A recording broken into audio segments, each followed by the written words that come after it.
And on jobs, 428,000. This is our 12th month, and even dozen now over 400,000. I would have picked 410,000, so I would have been close. 406,000 is private payrolls, 55,000, well above expectations on manufacturing.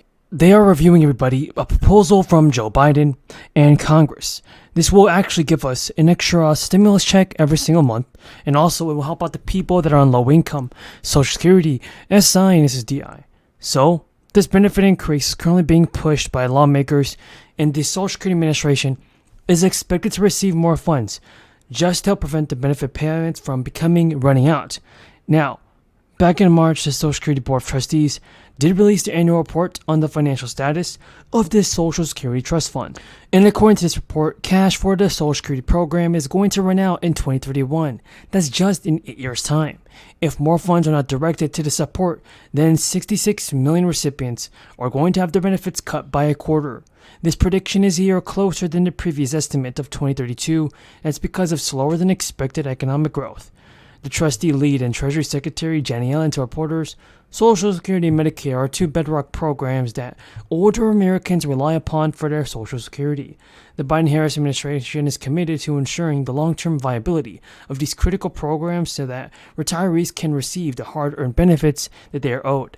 And I agree with this, folks. People that are on Social Security should not be having any problems. They should be getting their Social Security payment properly. If you guys agree, tell me in the comments.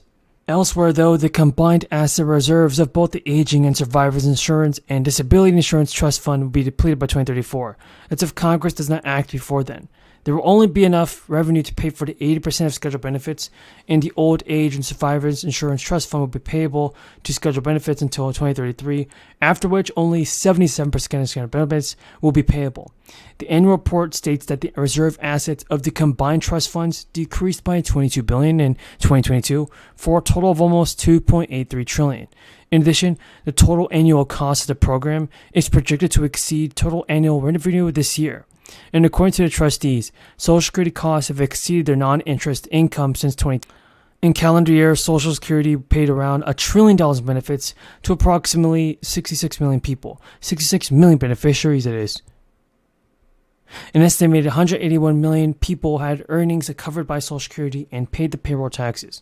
Now, there is also not good news for those waiting on Social Security disability benefits. As of last month, there were over 1 million new applications that are pending review. As according to recently released data, this is the highest number they have ever seen since 2008, when they first analyzed these numbers. What this means is that an estimated 8,000 applicants file for bankruptcy nationwide, and 10,000 die each year waiting for a decision, with no financial assistance before an application is approved. The last time the benefits backlog was this high was in August 2010. Applications have remained fairly consistent, but the processing time has nearly doubled from 4 months. That's because of a lack of employees, everybody. They're always blaming it on a lack of employees, but I believe the problem lies deeper within. Because officials say that the Social Security Administration has lost roughly 7% of its workforce during the crisis, but attribution rates have actually been 25%. Now, to address the staffing shortfall, the agency has requested $100 million from Congress to handle the backlog. President Biden has already announced that he wants to protect and strengthen this. Other lawmakers are discussing ways to help the program, and one of the most popular options on the table was proposed by Bernie Sanders and Elizabeth Warren. Administration have cast some blame for the rise in prices on oil companies. They have pushed back. Demand has risen. We've had the price shock of Russia invading Ukraine. There are various factors that go into the price of oil, but we're not setting that price. Analysts say while the pain is very real right now, they believe prices will eventually go back down. When you look into the forward markets in terms of where the market is trading oil and gas months from now. Folks, there's a ton of news about the fourth stimulus payment that you're going to want to know in this video, so continue watching. So folks, here is the news that you have to know about the fourth stimulus payments, because there's a ton of news to cover. If support is growing for more stimulus checks this year, economists have even confirmed that the vast majority of Americans should receive additional stimulus by the end of 2022. So while the crisis began early 2020, the aftermath is still hanging around, with the inflation rates affecting so many Americans. The government actually started sending out payments up to $1,200 and followed by $600, and now we're needing $2,000 stimulus payments just for people to get by. And according to a recent survey, the government Immediately following the second round of payments, Joe Biden came into office and launched the America Rescue Plan and provided $1,400 payments. So millions of people, lawmakers, and Congress continue to advocate for another round of relief. Because due to higher than average inflation rates this year, according to a survey, 62% of Americans are in favor of more stimulus in 2023. While the majority of the population is in favor of relief, 16% remain undecided and 22% are not in support of stimulus. Due to higher than average inflation rates, Americans have had to cut back their spending, and so many states took it upon themselves to provide this stimulus aid. As of now, 19 states have approved a bill to offer tax refunds to their residents before the end of 2021. So these payments range from $50 to $3,200 just for eligible people. And now, folks, many qualified Americans in the state of Alaska will receive a $3,200 direct payment.